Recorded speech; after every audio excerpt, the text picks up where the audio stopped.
Hi, this is Mike Barrett again from acethesat.com and also from testingiseasy.com with part 2 in my video series on how to beat the SAT essay. So in the previous video, just to recap, we talked about how poorly designed the College Board's grading process is for the essay and why it must be designed that way. And in this video, we're going to explain how to exploit all of those weaknesses. So we already talked at length about the idea that things that score 12s do not really look like what the College Board's scoring guide says they should look like. That kind of raises the question, well, if it doesn't look like that, then what does a 12 scoring essay look like? And as it turns out, there are six, let me try that again, 6 things, there we go, that you need to understand in order to write a 12 in the easiest possible way, okay? So those 6 things are length, format, thesis location, examples, counter-arguments, and planning. And you need to have the ideal strategy for each of these 6 attributes of the essay in order to, in order to get what you want with as little stress as possible, which is always the goal, right? So let's start by talking about the length. The length of the SAT essay is the single strongest correlating factor to its score. And by the way, as you're probably aware, the length of the essay is not mentioned anywhere at all in the College Board's official scoring rubric, right? This length bias is so pervasive and so strong that it has won the College Board no small amount of criticism from the academic community. There's a guy out at MIT named Dr. Les Perlman, and he's sort of spearheaded all of these complaints about the SAT's essay grading choices, let's say. I'd like to share with you a quote from him. Basically, Dr. Perlman says that if you looked only at the length of the score and at nothing else, you'd be right over 90% of the time if you tried to guess what the College Board said a particular essay should receive. So we have to write long essays. If we don't write a long enough essay, it doesn't matter how good the actual thinking and writing in the essay is. If we don't reach a certain minimum threshold of length, you cannot get a good score. So when we write the SAT essay, we want to plan on writing at least 1.5 out of the 2 pages that are given. The closer you can get to the full 2 pages, though, the better off you are. I want to reiterate, the rubric itself never mentions the length of the essay, but if you think about the stuff that we talked about as far as how the College Board graders are going to grade the papers, it makes a lot of sense that length should correlate strongly to score, because whether it's conscious or not so conscious, when the grader looks at an essay, one of the first things they're going to notice is the length of that essay, right? And so probably on some level we can understand why the graders are going to consider the length of the essay when figuring out what scores other graders are likely to give. So just to reiterate, we want to get as close to 2 pages as we can. Don't even think about writing less than 1.5 pages. I don't care what happens. You need to at least break 1.5 pages if you want to have a chance at a score of like 10 or above. Very, very, very important. Definitely think about the length. The following stuff that we're going to talk about, those things are more suggestions, but the length really is pretty much a rule. If you don't write above a certain length, you can't make the score that you want. And by the way, as far as the other 8 to 10% of the time when the score is not directly correlated to the length, those instances, as far as I'm aware, have always been at the lower end of the scale. So it's possible for somebody to write 1.5 pages or 2 pages and make a 6 out of 12. Make a 3 out of 6 or a 6 out of 12. It is not possible to write, as far as I've ever seen, like a 3/4 of a page essay or a 1-page essay and make a 12 out of 12. I'm not saying that it's never happened. I'm just saying I've never seen it happen. I've never heard of it happening, and I've seen a whole bunch of top-scoring SAT essays. They have every single one I've ever seen has been as close to 2 pages as it could be. I've never seen one be less than 1.5 pages. And like I said, I've seen a lot. So definitely plan on at least 1.5 pages. Now, the rules coming after this, like I said, or the ideas coming after this, these are more suggestions than rules, but the length thing is pretty much non-negotiable. All right, let's talk about format. So the majority of 12 scoring essays use the standard 5-paragraph format, which you've probably encountered in school. In that format, the first paragraph is an introduction, followed by 3 example paragraphs, followed by a conclusion. Now, you don't have to use this format. Like I said, it's not as important as the length thing. But the majority of 12 scoring things do use this format, so I strongly encourage you to use it as well. And if we think again about the whole grading process, about how the graders are trying to go through the essay as quickly as they can and then give the score they think everybody else is going to give, the 5-paragraph thing makes a lot of sense because the 5-paragraph format is very widely practiced, all across the country. It's used by educators to teach people how to write. And so it's very easy for a reader to look at the introduction, figure out what the thesis of the argument is, then look at the examples, see if those are good examples, do all of that stuff. So very, very strongly encourage you to use the 5-paragraph format, although again you do see examples of 12 scoring things that don't use it. Now, within the 5-paragraph format, or any format that you decide to use, you want to make a slight adjustment regarding the placement of the thesis statement. In most schools or most styles of essay writing, the thesis statement is typically buried somewhere in the first paragraph of the essay. But many, many, many 12-scoring SAT essays make the thesis the first sentence in the entire thing. Here's an example, and this example is pulled from the College Board's free practice materials on collegeboard.com. The College Board does not in any way endorse this video or anything I say. I don't think so. Just want to make that clear. Anyway, so the assignment for that particular batch of sample responses that they provide is do memories hinder or help people, etc., etc. And this essay got a score of 6 out of 6, and you'll notice the first sentence is basically a direct response to the original quote or original question in the assignment, and it largely uses the same language that thing used, right? So the question was, do memories hinder or help? And the first sentence of the best response is, memories act as both a help and a hindrance, which is, basically the same thing in the same words. So I strongly encourage you to make your thesis very direct, very simple, and I encourage you to put it in the first position of the entire essay.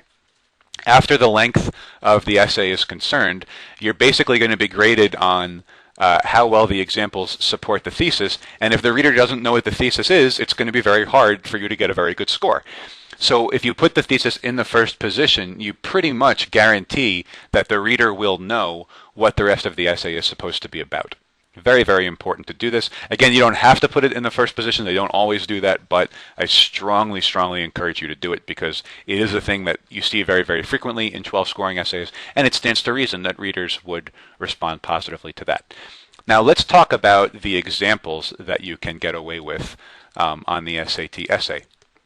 The examples on the SAT essay don't have to be academic or true, which sets this essay apart very much from the essays that you would write in like history class or literature class or what have you in school.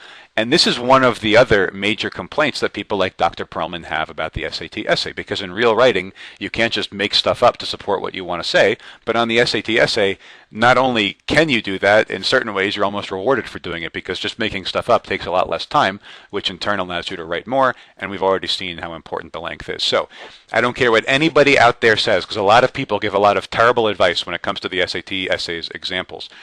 I really, really, really want to make sure that you understand that they don't have to be academic in nature and they don't have to be true. And here's the reasons for that. So the College Board is very, very sensitive, let's say, to accusations that it is sexist or racist or elitist or anything like that. And they know that if they gave special preference to literary examples or historical examples or whatever you have, people would come along and quite rightly would point out that if a student had gone to a worse school than other students might have gone to, they would be at a disadvantage when it comes to coming up with academic examples, because they would have been exposed to fewer academic examples just in the course of their education, and then you wouldn't be able to tell if their low essay score was the result of not being able to write, or rather just the result of having attended a poor school. So in order to avoid that problem altogether, the College Board says, we don't care what types of examples you use. And if you even look at the prompt in the actual test booklet itself, the prompt always says, support your position with examples taken from your own reasoning, observations, studies, whatever, which is basically just a way to say, support this any way you want, we don't care. So a lot of people will tell you that you have to use like one literary example and one historical example or whatever it is. That could not possibly be less true. The examples do not have to be of any particular type. They only have to be things that demonstrate the principle that you are arguing for in your essay.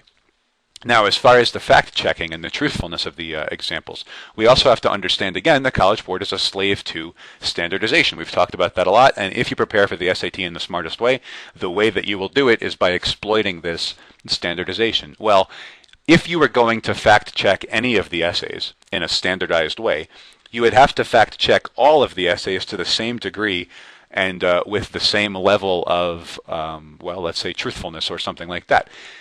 Because you would have some people using examples from their personal lives for the reasons we just discussed, it would be impossible to fact check all of the examples cited by all of the writers in all of the essays, right? Let's say that somebody uses something that happened to their Uncle Joey last Tuesday at a party as an example for one of these essay things. If the College Board wanted to fact check that, they would have to find out who wrote this and where they lived, and they'd have to dispatch a private investigator to check up on Uncle Joey and see that that really did happen at the party, which is obviously ludicrous. It can't happen. So since the essays cannot be fact-checked thoroughly in all cases, they are not fact-checked at all. Right? Not only are they not fact-checked at all, but even if the grader reads something and knows that what you said is not factually correct, the grader is strictly forbidden to grade you down for that reason. Okay, so the facts do not matter, and the nature of the examples does not matter.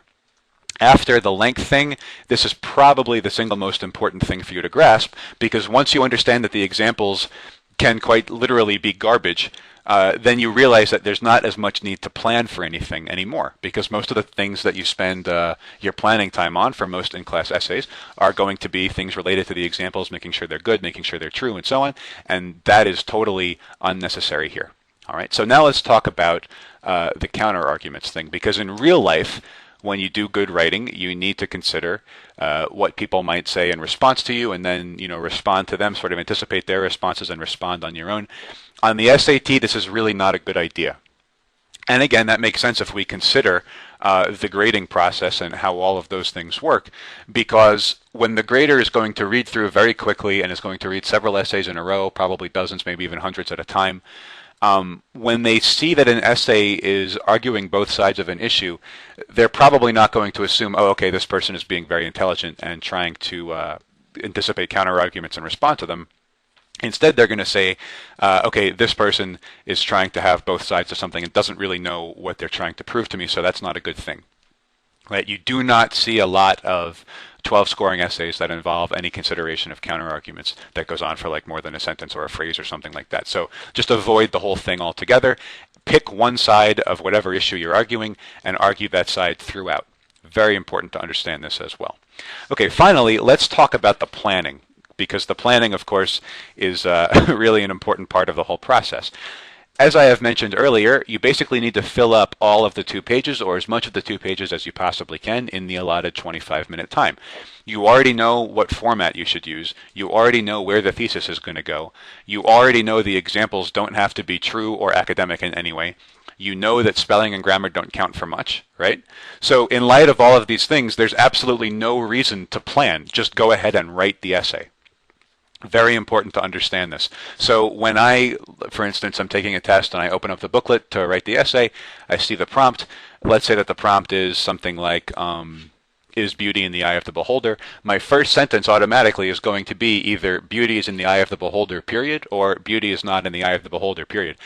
And I'm gone, like I'm already started on the essay, and then from there I'll just sort of flesh out a garbage introductory paragraph, and then I will dive in with my first example. I can wait to think of the first example until I'm already writing that paragraph if I feel like it, right? I mean, what's wrong with that? There's nothing wrong with it, considering that the examples don't have to be true or intelligent or anything like that, right? So I can make up the examples as I need them, and then I can just draft a conclusion when I get to that part.